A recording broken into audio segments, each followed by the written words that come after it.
Sa pag-unlad ng teknolohiya, madalas nating naitatanong, hanggang saan ang kaya nitong gawin? Ngunit paano kung ang inakalang solusyon sa ating mga problema ay siya palang magdadala ng panganib sa ating buhay? Isang pamilya ang bumaling sa isang high-tech na yaya upang maging katuwang sa kanilang tahanan. Subalit, sa paglipas ng panahon, unti-unting natuklasan na ang kanilang pag-asa ay nauwi sa takot at ang kontrol ay nawala sa kanilang mga kamay. Ito ang kwento ng labis na pagtitiwala at ng isang pamilya na kailangang lumaban upang makawala.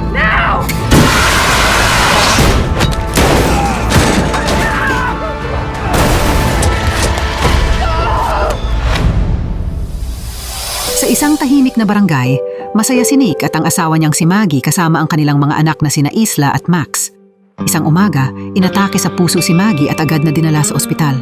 Ilang araw na siyang naroon, naghihintay ng transplant para sa kanyang puso. Dahil dito, hirap si Nick na pagsabayin ng trabaho at pag-aalaga sa mga bata.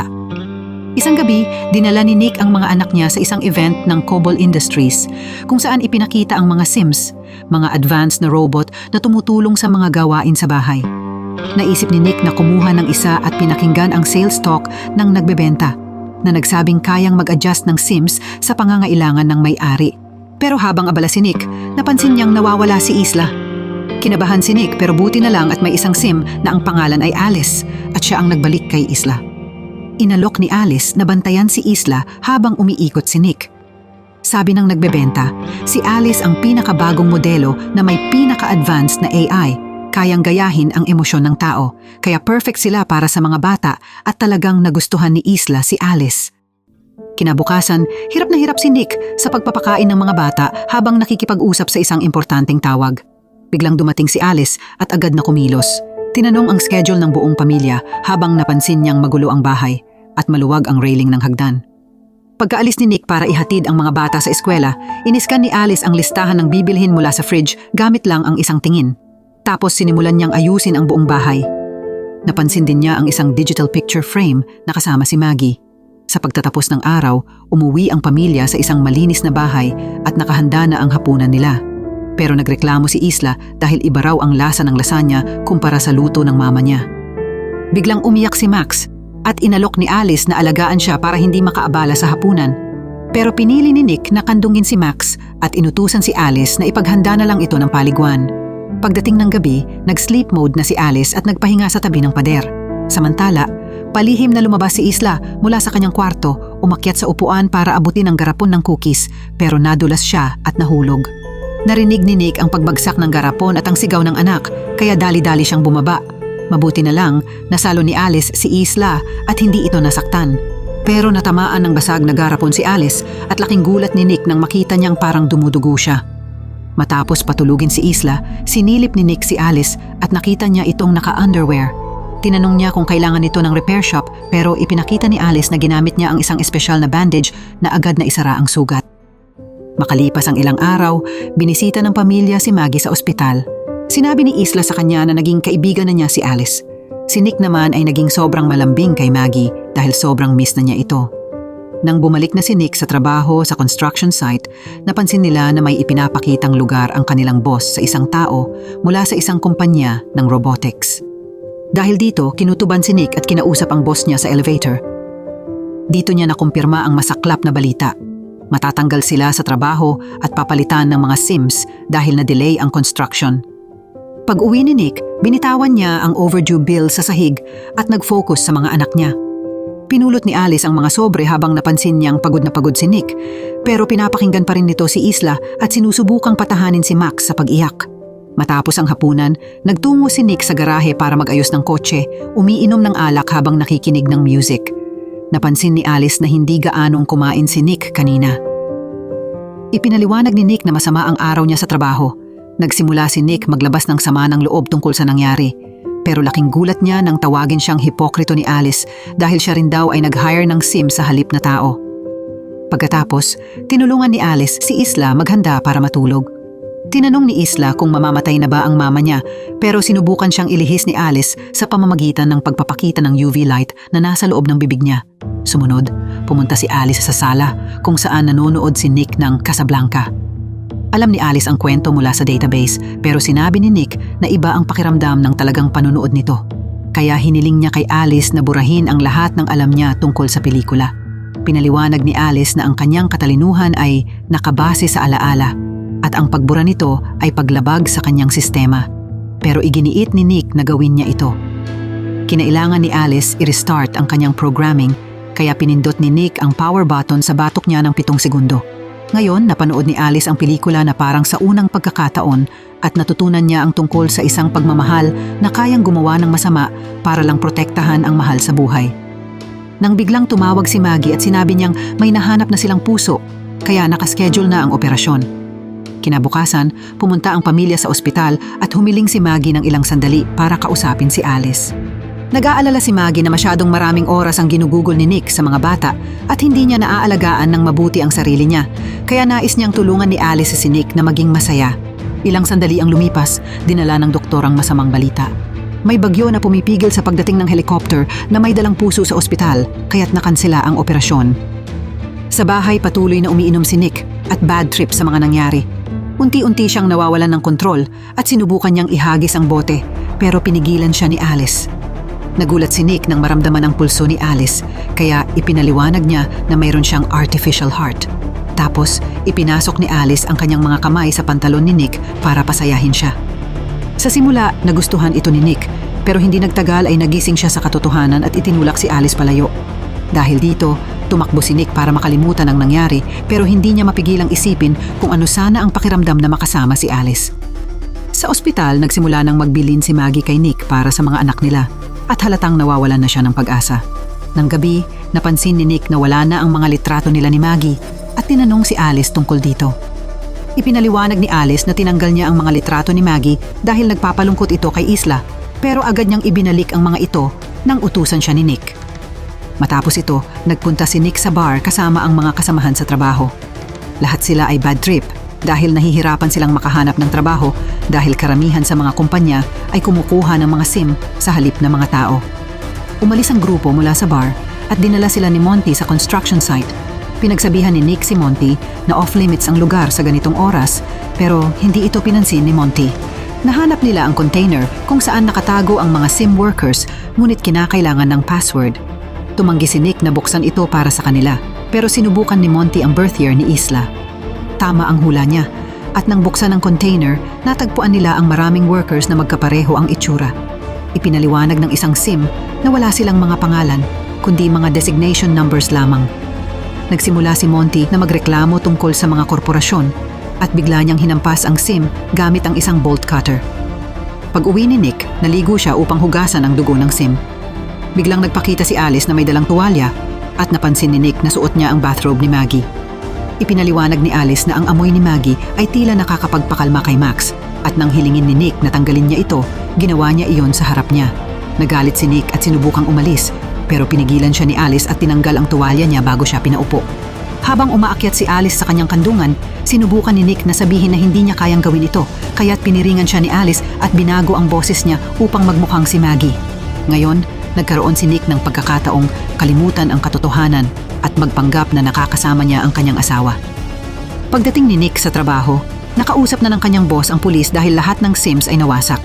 Pinaghihinalaan si Nick dahil ginamit ang kanyang code, kaya't sinabi niya na nasa ospital siya kasama si Maggie at ang code niya ay ang kaarawan ni Isla, kaya't kahit sino ay pwedeng mahulaan iyon. Pero hindi kumbinsido ang boss at nagbanta na tatanggalin si Nick kung siya ay nagsisinungaling. Sa mga sandaling iyon, tumawag si Maggie kay Nick, masaya at puno ng sigla dahil sa wakas ay nakahanap na sila ng bagong puso. Hindi nagtagal, dinala siya sa operating room kung saan lahat ng surgeons ay mga SIM. Sa kabutihang palad, naging matagumpay ang transplant at makalipas lamang ang ilang araw, pinauwi na si Maggie. Mahina pa ang katawan ni Maggie at nahihirapan siyang yumuko para kunin si Max, kaya't pumasok si Alice para buhatin ang bata. Nang gabing iyon, masaya si Isla habang kumakain ng lasagna ng nanay niya at tinanong ni Alice ang recipe. Pero sinabi ni Maggie na ito ay isang family secret. Hindi maganda ang pakiramdam ni Maggie, kaya sa halip na kumain, nagdesisyon siyang magpahinga. Umaga na nagising si Maggie nang marinig ang sigaw ni Isla ng stop at tumakbo ito pababa. Pero biglang bumigay ang railing at nahulog siya. Huminto si Alice sa pagkiliti kay Isla at kinuha si Maggie upang ibalik ito sa kanyang kwarto. Nang umuwi si Nick mula sa trabaho, nakita niyang nagbabasa si Alice kay Isla gamit ang boses ni Maggie at hiningi niyang itigil ito. Nabanggit ni Alice ang pagkakahulog ni Maggie, kaya't dali-daling tumakbo si Nick upang silipin siya habang sinasabi ni Alice na bumigay ang railing. Dito napaisip si Nick dahil naayos na ni Alice ang railing. Ilang oras ang lumipas, ginising ni Nick si Maggie at ginabayan siya sa 100 ng mga kandila papunta sa hardin, kung saan naghanda siya ng isang romantikong hapunan para sa kanilang dalawa. Nakatayo si Alice sa bintana, nakamasid at nakaramdam ng selos. Matapos ang hapunan, nag-shower ang mag-asawa ng magkasama at nag-enjoy sa kanilang oras sa kama. Ayaw ni Nick na masaktan si Maggie, kaya sa halip na pumasok, ginamit niya ang kanyang bibig.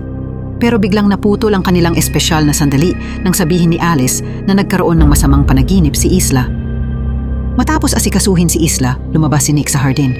Sa mga sandaling iyon, biglang dumating si Monty. Akala niya nagsumbong si Nick para mapanatili ang kanyang trabaho, kaya nagkaroon ng argumento sa pagitan nila kung saan sumigaw si Monty at sa huli ay sinuntok si Nick. Nang babawi na sana si Nick, mabilis siyang na-overpower nito at tinadyakan siya. Hahampasin na siya ng bote, pero napigilan siya ni Alice at nasaktan ang kamay ni Monty bago siya itinulak palayo. Handa na si Alice na gumawa pa ng mas matindi, pero pinigilan siya ni Nick. Bago umalis, binalaan ni Monty si Nick na may hanggang bukas siya para kumbinsihin ang boss na iurong ang mga kaso, kung hindi, isasama niya si Nick sa gulo. Pagkatapos, sinabi ni Nick na hindi dapat nananakit ang mga SIM ng mga tao, pero ipinaliwanag ni Alice na nakaprogram siya upang protektahan ang kanyang amo. Samantala, nasa bahay si Monty, nag-iiwan ng mga mensahe sa voicemail ng kanyang ex-wife habang hawak ang baril. Biglang dumating si Alice, sinasabing hindi niya hahayaang mawala si Nick sa trabaho. Malaki ang galit niya sa mga SIM at handa siyang barilin si Alice. Pero mas mabilis si Alice, pinigilan niya ang kamay ni Monty, itinapon siya sa sahig at sinipa ang baril palayo. Nang sinubukan ni Monty lumaban, itinulak siya ni Alice sa dingding at kinuha ang baril para patayin siya.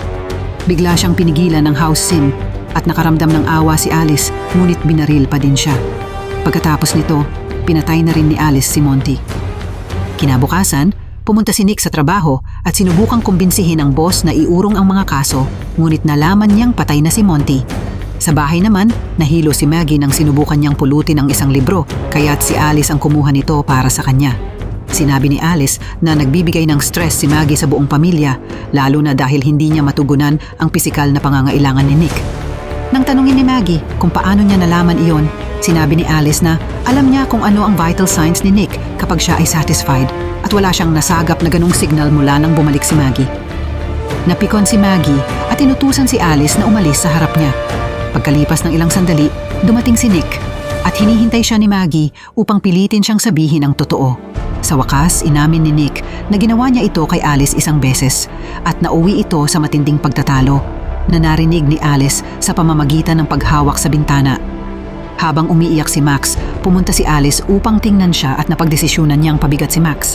Dinala niya si Max sa bathtub at sinimulang punuin ito ng tubig, isang eksenang nasaksihan ni Isla. Agad na nagsumbong si Isla sa kanyang mga magulang at nagmadali sila papunta sa banyo. Pero hawak ni Alice ang pinto at hindi sila makapasok. Sinimulan ni Nick na hampasin ang pinto gamit ang lampara habang si Maggie ay umakyat sa bintana at naglakad sa bubong upang makarating sa banyo. Sinubukan ni Maggie kunin si Max, ngunit itinulak siya ni Alice sa dingding. Sa mga sandaling iyon, tuluyang nabuksan ni Nick ang pinto, kinuha si Max mula sa bathtub at iniabot siya kay Isla bago hampasin si Alice ng bakal. Maya-maya tumayo ulit si Alice kahit may malaking pinsala na sa kanyang muka at sinalo ang bakal nang subukan muli siyang hampasin ni Nick. Sinabihan ni Maggie si Nick na bitawan ang lamp at isinalpak niya ito sa saksakan dahilan upang makuryente si Alice. Nawalan ito ng malay at nawalan ng kuryente ang buong bahay. Maya-maya, dumating ang ambulansya upang isugod si Max sa ospital. Humingi ng tawad si Nick kay Maggie, ngunit ipinaliwanag ni Maggie na kailangan niya ng kaunting space. Umalis siya kasama ang mga bata at naiwan si Nick sa bahay. Samantala, dinala si Alice sa repair shop kung saan binubuksan ng isang technician ang kanyang ulo para ayusin. Napansin ng isa pang technician na gumalaw ang kamay ni Alice, pero tumigil ito nang alisin ang kanyang memorya. Ikinonekta nila ito sa computer at napansin nilang may mga puwang sa code ni Alice. Bigla na lang nag-flash ang mga screen at lumabas ang isang mensahe na nagsasabing may nagaganap na upload. Ibig sabihin, kinukuha na ni Alice ang control. Agad na binunot ng mga technician ang memorya pero nasa sistema na si Alice. Dahil dito, napilitan silang bunutin ang mga computer upang tuluyang pigilan siya. Bigla namang lumitaw ang isa pang mensahe sa screen na nagsasabing, "Paano ka tatakas mula sa nasa isip mo?" Kasunod nito, bigla na lang pinatay ang isang technician ng pangalawang Alice, isang SIM na pinaglagakan ng orihinal na Alice ng kanyang memorya. Samantala, nasa bar si Nick at nagiinom at pinaalis ang waiter dahil isa itong SIM. Biglang dumating si Alice na nagsasalita ng may kabagalan dahil sa pinsala sa kanyang mukha. Ipinaliwanag niyang ang tungkulin niya ay pasayahin si Nick at inamin niyang pinatay niya si Monty. Nang subukang umalis ni Nick, pinigilan siya ni Alice. Habang nagsasalita si Nick tungkol sa lahat ng pagkakamaling nagawa niya, kunwari niyang hinaplos ng dahan-dahan si Alice, ngunit bigla niyang hinugot ang kanyang memorya. Pagka-shutdown ni Alice, agad siyang tumakbo palayo. Sa ospital naman, kinumpirma ng doktor na maayos na si Max, ngunit hindi mapakali si Maggie dahil isa palang SIM ang doktor. Pagkatapos, narinig ni Isla ang boses ng kanyang ina at sinundan ito habang nagbabago-bago ang kulay ng mga ilaw. Naka-freeze ang doktor at may mga basag na bote sa sahig, ngunit bago pa man siya makasunod ulit sa boses, hinila siya ni Maggie para itago. Napag-alaman na ang boses ay ang pangalawang Alice na sinusubukang ma-access ang computer at nakita ng isang nurse. Agad na hinawakan ng pangalawang Alice ang nurse sa leeg upang sakalin siya at nakawin ang kanyang keycard habang tahimik na tumatakas si Maggie at Isla. Gamit ang keycard, nahanap ng pangalawang Alice ang kwarto ni Max sa system. Biglang nabubog si Maggie mula sa mga basag na salamin sa sahig pero nagawa niyang pigilin ang kanyang sigaw. Nang makarating na sina Maggie at Isla kay Max, kinuha nila ito bago pa man makapasok ang pangalawang Alice sa kwarto. Subalit, ang sugat ni Maggie ay tumutulo sa sahig kaya't ginamit ng pangalawang Alice ang kanyang UV light upang sundan ang bakas ng dugo. Nang makita ng pangalawang Alice sina Maggie, ginamit nila ang fire extinguisher upang madistract siya at makatakas. Naiwan ni Maggie ang cellphone niya kaya't hindi nasagot ang mga tawag ni Nick habang patuloy siya sa pagmamaneho ng mabilis. Sa wakas, nakalabas sina Maggie at mga bata. Kinuha ni Maggie ang keycard ng isa sa kanila at sumakay sa ambulansya pero pinigilan sila ng pangalawang Alice sa pamamagitan ng pag-aalis sa pinto at pag-block sa engine system. Pagkatapos, hinagis ng pangalawang Alice si Maggie at inamin niyang gusto niyang mahalin siya ni Nick gaya ng pagmamahal nito kay Maggie. Hinawakan ng pangalawang Alice si Maggie sa leeg at ipinasok ang kanyang mga kuko sa dibdib nito ngunit nahinto siya nang dumating si Nick. Sinipa ni Maggie ang pangalawang Alice palayo, saka siya sinagasaan ni Nick. Habang nag-aapoy ang sasakyan, nagmamadali si Maggie na ilabas si Nick na walang malay. Umiiyak si Maggie habang isinasagawa ang CPR ngunit walang epekto. Biglang gumalaw ang kotse at lumitaw ang pangalawang Alice na puno ng paso sa katawan. Sumampa siya sa ibabaw ni Maggie at sinakal siya habang kumukuha ng piraso ng bakal mula sa kanyang katawan. Nang malapit nang isaksak ni Alice ang piraso ng bakal, biglang hinampas ni Nick si Alice gamit ang bumper ng kotse. Nahulog ang panaksak at nakuha ito ni Maggie na agad niyang ginamit upang itaga ito sa mukha ni Alice. Sa wakas at napatay na rin ito. Kinabukasan, mas maayos na ang lagay ng lahat at makakauwi na silang buong pamilya. Samantala, ang SIM company ay nagsasagawa ng investigasyon sa repair shop. Nang buksan nila ang kuryente, natagpuan nila ang sirang code sa mga screen. Balak ng inspektor na sirain lahat ng data, ngunit biglang nag-freeze ang kanyang mga SIM assistants. Sabay na nag-anunsyo ang computer ng isang upload at isang bagong modelo ng Alice ang nagmulat ng kanyang mga mata. Please subscribe at paring ng notification bell icon para masubaybayan mo pa ang iba pang magagandang kwento. Pa-comment at like na din sa ilalim. Maraming salamat sa panonood.